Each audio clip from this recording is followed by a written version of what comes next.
There's a prayer by 14th century mystic Meister Eckhart who says this: I pray to you, God, to rid me of God.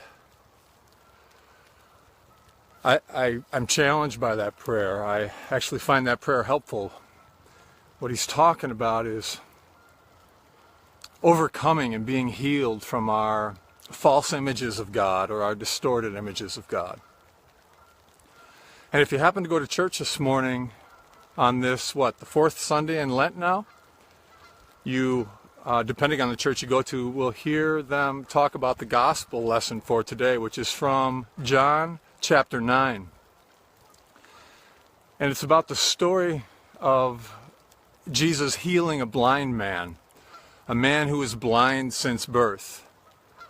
And Jesus heals this man, and man receives his sight. And what I love about Jesus is everywhere he goes, he causes trouble. He causes trouble for good. He causes a ruckus. There's a hubbub after Jesus heals this guy. And the Pharisees and the disciples and everybody wants to know, how is it that you could heal this person? In fact, was this man blind because of his sin, or was it his parents' sin, or what was that all about? And John writes about Jesus having an opportunity to teach about who God really is, And Jesus says it's not about cause and effect.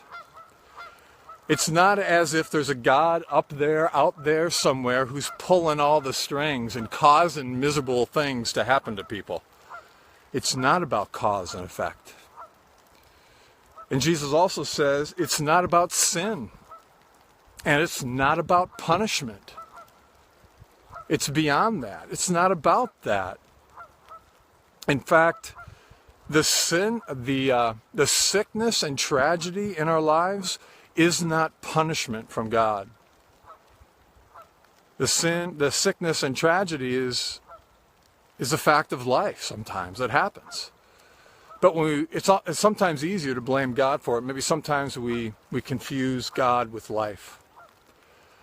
And then Jesus also is pointing, and so is the gospel writer of John, pointing to something deeper and more magnificent. And he gives us clues throughout. There's clues, as John writes this gospel, to help us remember and go back to the book of Genesis, to see something deeper. So we can read the story on the surface, but we also can see the deeper meaning underneath it. And that's what Jesus is asking the Pharisees to do, saying you're trained, you're learned, but you don't see the truth. And so there's some hints and reminders. So, for example, in the beginning of the Gospel of John, let's do a little theology, a little Bible here. It says, in Genesis, in the beginning, God created. Well, John's using that in his Gospel to say, in the beginning was the Word, and through that Word came creation. And also in this text for today, in John 9, it's about Jesus saying, I am the light of the world. And that's hearkening back to Genesis, where God said, let there be light. And one of the real clues in this text for what John is trying to do and get us to know is when Jesus takes that mud or he takes that dirt and he spits in it and rubs it on the man's eyes. That seems kind of strange, doesn't it? Not if we remember back in Genesis where God takes some of the dust of the earth and breathes life into it. And Jesus takes the mud paste and heals the vision of this man and offers us healing for our spiritual blindness. There's another phrase by Meister Eckhart, this 14th century mystic that I love. It says this: how long will grown men and women of the earth keep drawing in their coloring books an image of God that makes them sad?